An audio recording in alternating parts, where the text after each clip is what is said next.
Hi, I'm Niki, the original Want of Peach, and this is my story.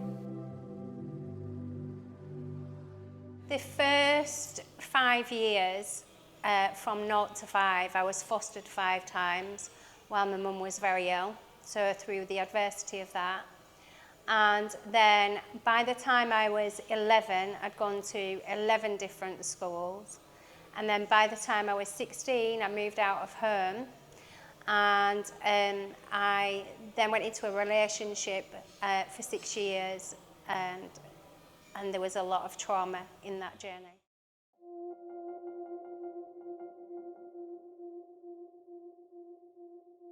In the first 25 years of my life, I went through an incredible journey, and that was being fostered 5 times. And then I went to 11 different schools, 11 different homes. I then moved out of home when I was 16, went into my first relationship, and then after 6 years, he was cheating. So I had a lot of trauma in them 25 years. So I'm going to take you through that journey. So when I was born in an ambulance, 2 pounds 6 ounces. So it was going to be chaos right from the start, right? But by the time I was 5, my dad and my mum split up when I was 2. And when I was 5, I'd been fostered 5 times. I was abused in the foster homes. My mum was having a nervous breakdown and my dad was an alcoholic. So that was really tough for our family. And then as the years kind of moved forward to me being 7, we'd moved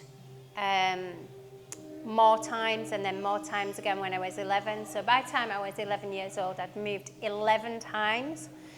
My mum had been in and out of hospital. I didn't see my mum for 2 years, and then she came back with brain damage. For anybody that's listening to this, I just want to put a warning out there because it's going to be quite graphic. And the reason that I have to tell my story is that I want people to be strong in their own adversity.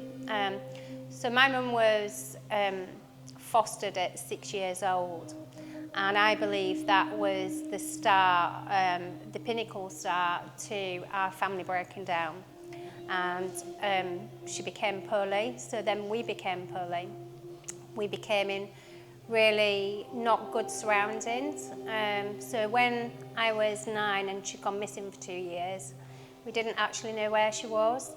And then we got a phone call one day to say that she was in St Mary's Hospital in Birmingham. She'd swallowed a bottle of bleach, taken tablets, and she'd died while she was pregnant. And they brought her back to life. She was clinically dead for 10 minutes. And when they brought her back to life, she had a stroke down one side and ended up with brain damage. So I had to step in to get her out of hospital and became her carer. So from 0 to 11, just in those few brief seconds of life, I'd gone to 5 foster homes. I'd moved 11 times. My mum went missing. I also witnessed her being attacked by 3 men in a physical way, and witnessed my mum trying to commit suicide 6 times. So by the time I was 11, I was a real vigilant child, just wanting to mend the world, wanting to glue my family back together, basically. So my story that I'm telling you today is the first trimester of it, that I want to help people who are struggling, families that are struggling to understand their families, if they've been through traumas, alcoholism, people that are suicidal or got mental health issues that are very misunderstood.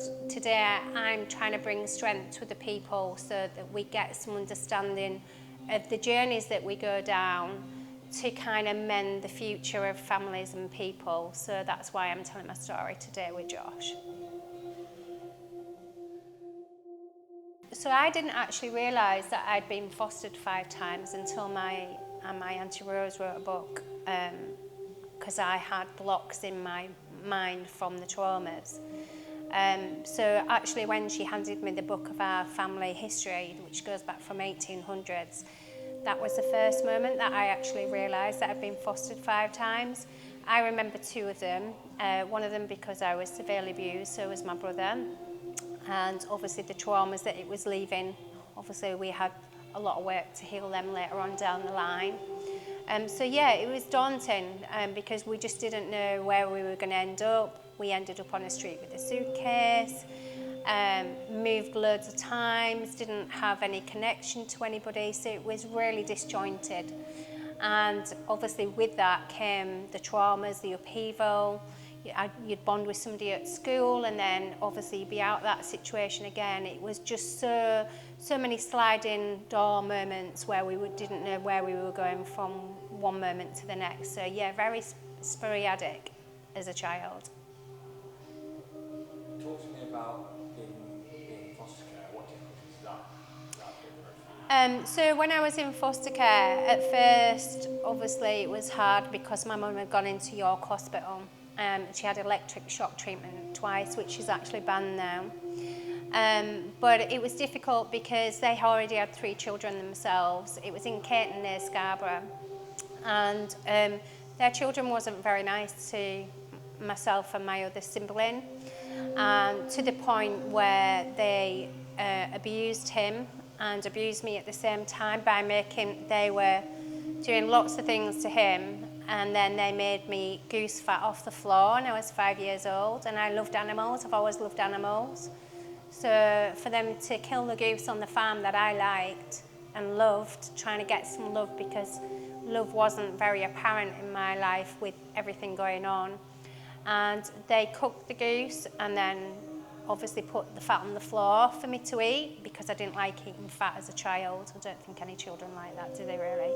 So that kind of had quite an adverse effect on me at that time, trusting people that were around me. So yeah, it was difficult. It was difficult for us all. It was difficult for us all as a family. Difficult for my mum, difficult for my dad, who didn't know what was happening. He was going through his alcoholism. And then obviously with my sibling, that's left lasting scars for him. Sorry if I stutter, it's because I used to have a brain tumour, so sometimes it comes in, but it's okay, I'm comfy with it. But yeah, it was difficult because we just didn't belong anywhere, and we just wanted to come across nice people really and stop the trauma path really. It was tough, real tough. So, thanks for sharing, Niki. So, you mentioned your dad being alcoholic and your mum. Yeah. So my mum, obviously she was abandoned on Dean Road in Scarborough when she was 6 years old, but we still don't know her family today. We don't have any clue of who she is. So if anybody knows, anybody who knows my mum from past, she was called Julie Winifred Johnson, or Winifred Julie Johnson. We still don't actually know her full name. I've got 2 kind of documents that say different things. One said that she came from Willoughby, one says she comes from York, so we don't know. So that has been quite traumatic for us as a family. So she was struggling with abandonment issues while my dad was the black sheep of the family, or felt like he was the black sheep of the family. And he turned to alcohol to kind of suppress it. So he ended up being an alcoholic for 40 years, even though he was a very beautiful man, really intelligent, worked for GCHQ, was a radar engineer, was a decoder, working abroad. My mum was very beautiful as well. She was very kindred spirit, helped people, always wanted to make people laugh. Very invested in welcoming people that she met, even strangers on the street. Very, very beautiful. And she used to knit all the time. So both my family members, the hierarchy, my mum and dad, had really beautiful qualities, but they were stuck in despair. And obviously that was brought into our life. My dad ended up being an alcoholic for 40 years, unfortunately. Britain's worst eccentric hoarder. So he didn't have running water for 20 years, he didn't have electricity, he still helped people, still took dogs out from the dog charities and dog homes, but yeah, it was a difficult time. Ask away. It seems like from the start you never really had a fair chance. No. But what is a fair chance? You've got what is a fair chance? I mean, at the end of the day, we're born, and most of our parents, or all of our parents, are going through their own journeys, and then they're going through their own journeys with their own children, and then their own children go through their journeys. They're all separate. So the fair chance, what is fair? Life's life, and you've got to accept the journey as it outplays. It's what you do with that journey that's so valid and important, is to try and recognise that every single one of your family members will have been trying. They will have been trying everything to mend their path. Even if it didn't look like that, underneath all what's in front of you, what you're seeing underneath there, they would have wanted to repair. There's no way, I believe, that any family member, whether it's your mum, your dad, your brother, your sister, would ever want anything to happen to you. I just don't believe that for 1 second. I think just generally, they've got their own struggles. And within that, obviously, they take you along in that path. When I was 11, I went to Bridlington Lower School, and then obviously into Bridlington Grammar School. And I encountered bullying in the school, which I know is really a massive issue that we have out there. I've actually helped a lot of charities with this kind of area of what's going on in our world, trying to stop bullying and prevent it, and try to put some measures in. So when I was bullied, it was actually 3 to 4 people that I befriended, and 3 of them kind of pretended to be my friends, but then they started attacking me as I was leaving school to go home to look after my mum. So I was looking after my mum with brain damage, a stroke down one side, bathing her, feeding her, cooking. I could cook a Sunday dinner at 11 years old, but then I was dealing with the bullying at school as well. So this is where my real toughness of tenacity stepped in, obviously trying to protect my family. I had hand-me-down clothes. I had shoes that didn't fit. I had, never had a haircut. Just really a neglected child, trying to look after a family that was in adversity. And they called me scraggy at school. They called my mum a spastic. And that was a daily thing. So I had a lot to overcome, and that's where my strength really stepped in, where I started being tough. And obviously counteracting the behaviours that I was having to deal with day in, day out, walking home from school, walking to school, in school, having my hair pulled. And I slowly recognised that I had to protect myself within that situation. I did actually encounter one day when they attacked me with turtle wax that you clean cars with. And they pinned me to the floor, and then they put it in my mouth, they put it in my ears, they put it in my eyes. I couldn't see walking home properly because it was severe wax.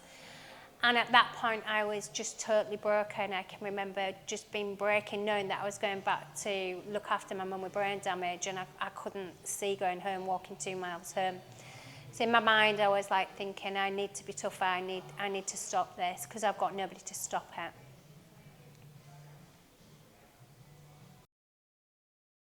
I'd been abused from being 8 years old to 16 by my stepfather in between all this, and in front of my mum with brain damage. So this world is a hidden world. It's a hidden world that's out there for a lot of children that obviously go through this suffering. And so for me, I had a real desperation to get outside them 4 walls, to my own protection, to protect myself. But then I still had the worry about where my mum was going to be left in that. But I knew that if I stayed in that environment, it was just going to continue, and God knows where we'd be. So I had to look at the outside. I had to observe and say to myself, Niki, if you stay in this is going to keep happening, so you need to get out. So I moved out of home when I was 16. still continued to look after my mum and make plans to try and get her to safety. So that transition was worrying and tough, and like anybody that's out there that's in a suffering environment and they want to come out of that environment desperately to make some desperate changes in their life to a better life path. So that was my aim, really. And yeah. Say, carry on. So sorry. Yeah. No. Say, No. you just say again. That's my aim, really. And then carry on. So that was my aim, really. And so that's what I did. I moved out of home when I was 16, still continued to go back every day, bathing my mum, feeding her, clothing her, working in a cake factory, Sarah Lee's, and I ended up being surrounded by some really gorgeous people. There's 1,000 people that worked there by the time I left. And so my family ended up being in the factory. I didn't have a real family. But at the back of my mind all the time, it was, eventually this is going to get better. I can make it better. I can solve these problems. I can glue my family back together. And so that was always prevalent in my mind. I actually then got diagnosed with a brain tumour at 17. My eyesight was going in my left eye.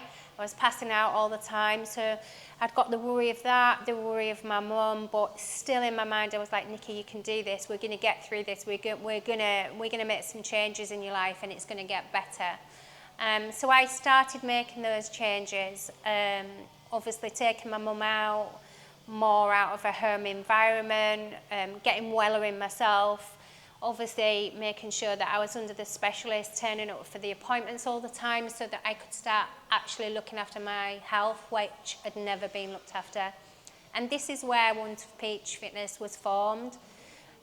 Just basically, it's been my nickname for 38 years, and it was given to me in the factory because I was a strong girl inside and out, because I was strong in adversity. So that's where Wonderful Peach was born. My first relationship I went into when I was 18 and a half years old, and I was madly, madly in love with him. We just had loads of connection. We trained in the gym together. Really beautiful person from a beautiful family who I'm still friends with the family today. But unfortunately, he went through that path that you all do when you're younger sometimes, where he got attention from somewhere else, and after 6.5 years, he actually cheated on me, which broke my heart. He desperately tried for us to get back together, and we did try for 9 months, but I just couldn't get over that obstacle. I think from being abandoned, I'd got some issues going on with me from abandonment. I just needed to desperately feel that pure love, and because that pure love had been broken, the relationship broke down. So I then went to Hong Kong.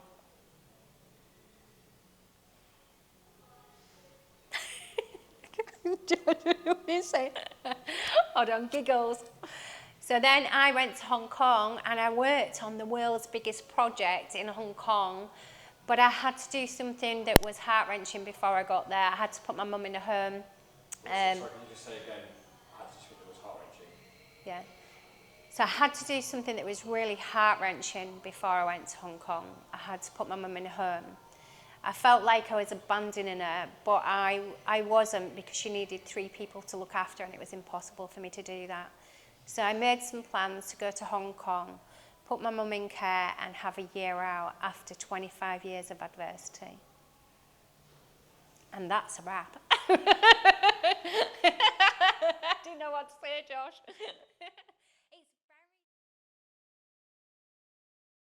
So in my journals, the very first quote, my wellness journals, which is to help people, which is written and backed by adversity, one of the very first quotes is, anything in life that's easy is never worth it. And that is kind of wrapped up in a nutshell the first 25 years of my life.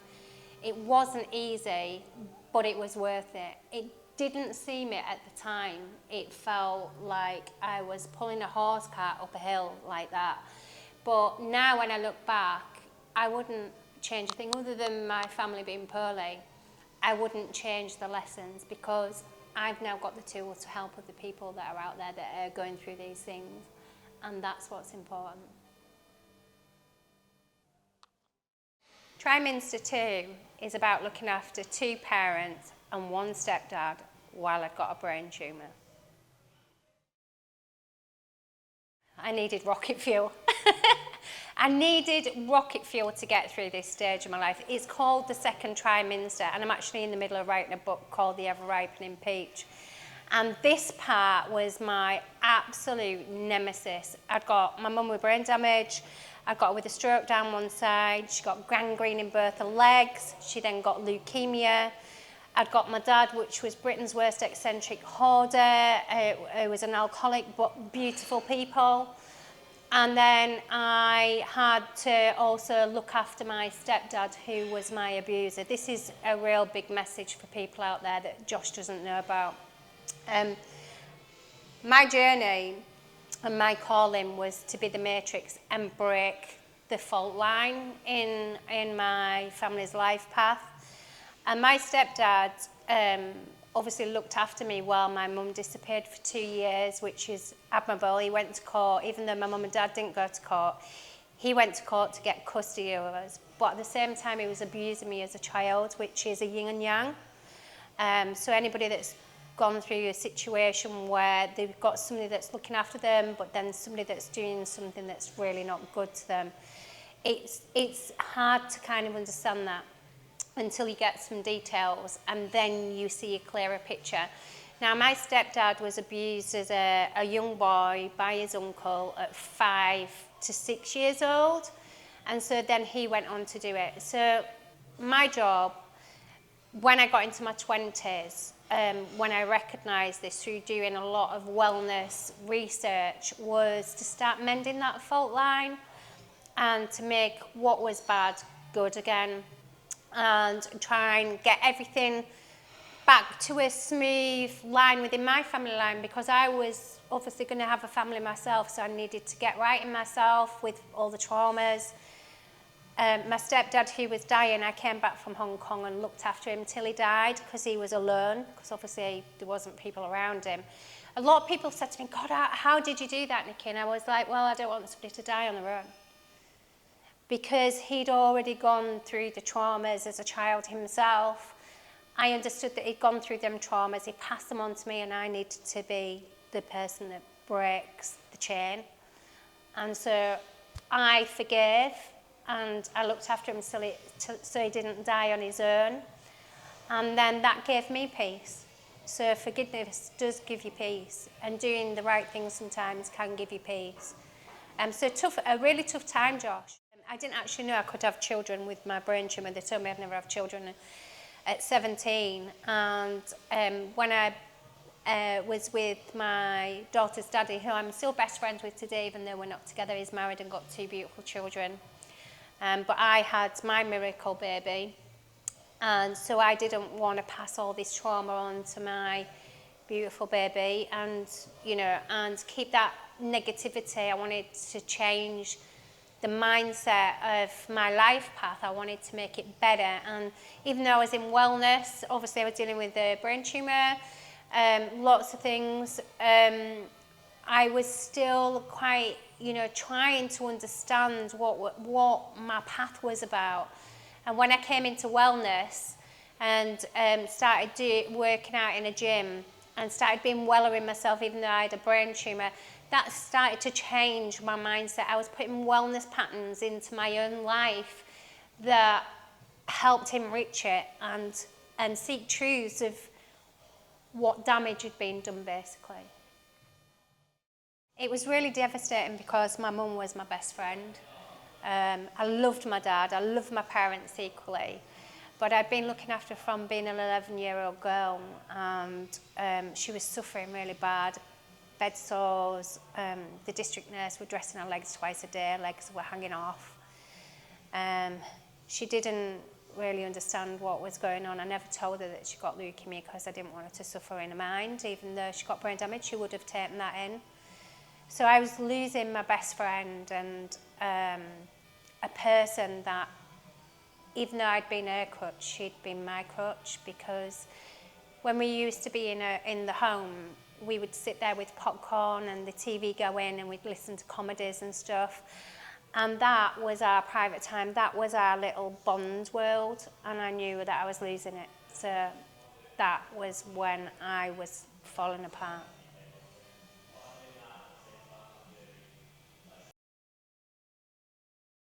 this is trimester 3. So I'd lost my parents, I'd lost my sanity, and I'd gone into a relationship that I thought was going to be amazing that turned out to be my worst nightmare.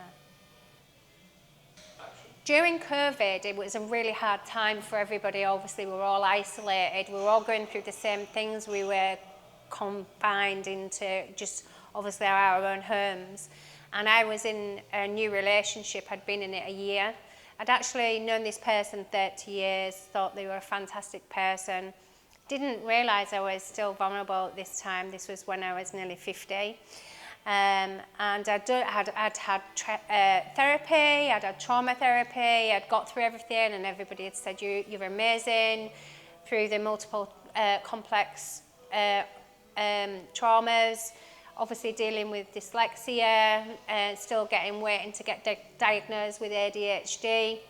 There was lots of things in there that I thought that I was going to be okay in my life ahead, and I wasn't. I didn't protect myself. And in that relationship, I was in that relationship for 2.5 years. So we'd got COVID going on. I was at peak condition with my own condition physically, but mentally, I was absolutely being drained, to a point where this person was suppressing me, didn't like my energy, didn't like my persona being really big, and over time he suppressed me. And I'd gone through losing my mum and dad and everything else, and this person tried to asphyxiate me 3 times, and that was horrific. I had to save my own life from this person. I had £20,000 when I met this person in the bank, and within 2 years I was penniless in a women's refuge for a week, which I absolutely hated. So I didn't actually stay in there. I had that accommodation for a week, but I actually slept in my car because there were so many poorly people. I didn't feel like I belonged there. I needed desperately to get out of the situation, and I actually felt safer in my car. So that was the nemesis part of my life that I absolutely thought, I need to change my life. This pattern is horrific. It's going from here to here to here to here. And I'd been writing my wellness patterns, and I'd been following them, and without them I wouldn't have got through all what I'd gone through. But I thought, I really need to do something extra special with these wellness patterns and start putting them into the journals, which I started writing 52 wellness journals over 10 years, but I actually started printing them. During COVID, I was actually developing my business while I was going through this and personal training people. So I was a life coach, training people how to stay well in life, but yet behind closed doors, mine was just a whole different nightmare, different ballgame. And it's really hard to hide that. And people were saying to me, you're not quite yourself today, Nikki, you're not bubbly, you're not this. And I was like, no, honestly, I'm fine. So obviously in this that I'm talking about, Josh, I'm talking about what we hide behind our smiles, what we hide behind our beautiful personas. And obviously within what you do, Josh, it's showcasing that obviously there's all these traumas going on, but nobody's talking about how we're hiding them. We're hiding them, and we need to step out of that and out of the boundaries of hiding it, which a lot of charities are doing, but I think that there's a need for something more. The wellness patterning within your journeys and what you're choosing to do about it, I think is an absolute game changer. Losing a baby in the middle of a road, my first baby, I lost in the middle of a road, and my partner couldn't drive. Yeah. So we were in Wansford, and my stepdad had died. I'd gone to switch his lifeline off in his house in Wansford near Driffield. It was going off, so they'd rang me up and they said, you know, your stepdad's lifeline's going off. You know, can you go switch it off? I said, yeah, I'll drive through. I didn't feel very well, and bear in mind that I was told I'll never have children, right? So I drove to his house, switching off the lifeline, switched it off. And then the next minute, I was like feeling really unwell, got in the car and started convulsing in the car. And my daughter's daddy doesn't drive, and really beautiful, caring person, and was really just scared, I'm going to swear, shitless basically, scared shitless. He didn't know what was happening to me. And I had to stop the car because I couldn't drive. He pulled me out of the car. And anybody that knows Wansford near Driffield, it's like a back road to nowhere. And so he pulled me out of the car, laid me on the ground and had to run to the Wansford pub down the road, which was a mile, but just leave me there. So, and I remember thinking, I don't know what's going on, in and out of consciousness. And Livy's dad ran to the pub, got somebody in a car, came back, got me in his car, blue lighted me to Driffield, blue lighted me to Scarborough, and I'd had an ectopic pregnancy, which was around 3-4 months. They're not quite sure. So it was ectopic. So that was one of the hardest times. Second one, obviously losing my mum and dad without a shadow of a doubt.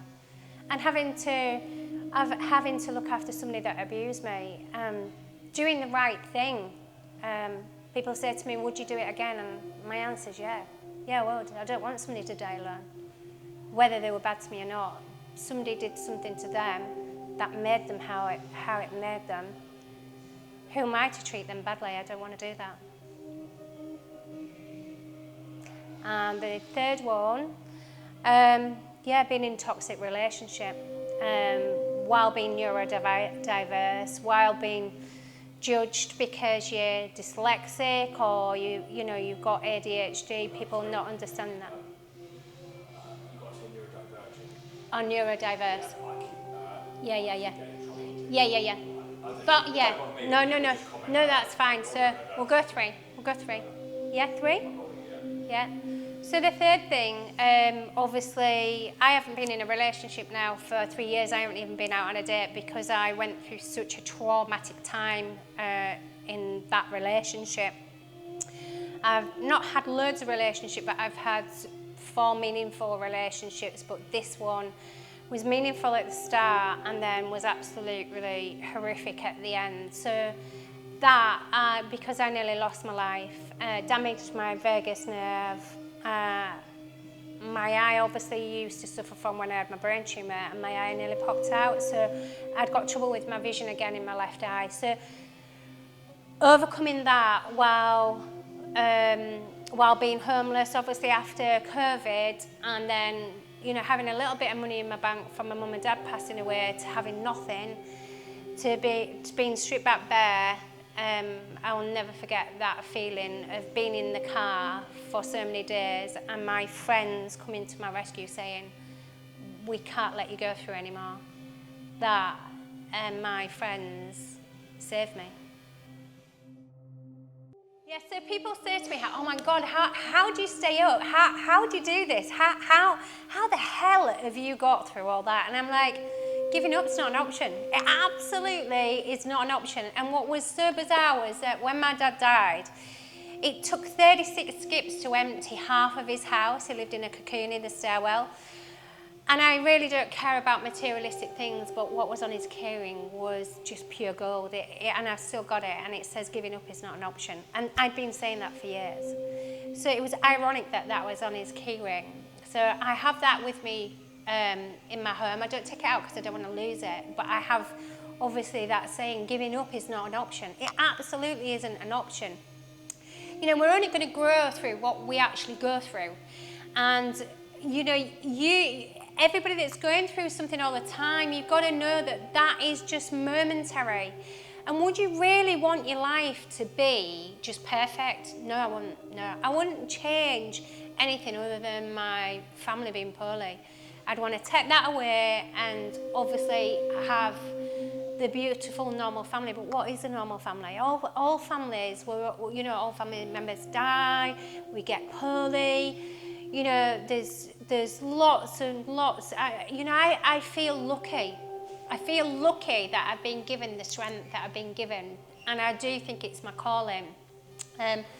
So when people say to me, how did you get through it? Well, I had no choice.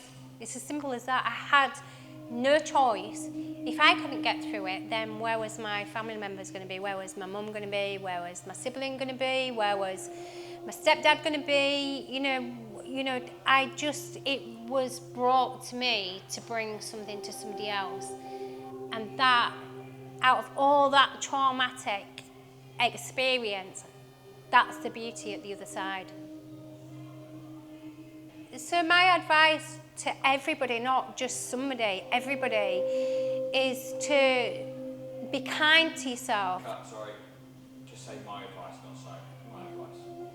My advice would be to be kind to yourself and to recognise that you can't mend everything all at once. You just can't do that. You've got to just snip away at little chunks. But the nugget of it is that as you chip away all these things that you want to change in your life, put a wellness pattern in. So if I hadn't gone to the gym, if I hadn't eaten nice food, if I hadn't surrounded myself around nice people, if I hadn't chose to be creative and create things in my life, find my passion, if I hadn't have had that positivity, I'd have been kind of going down the drain, really.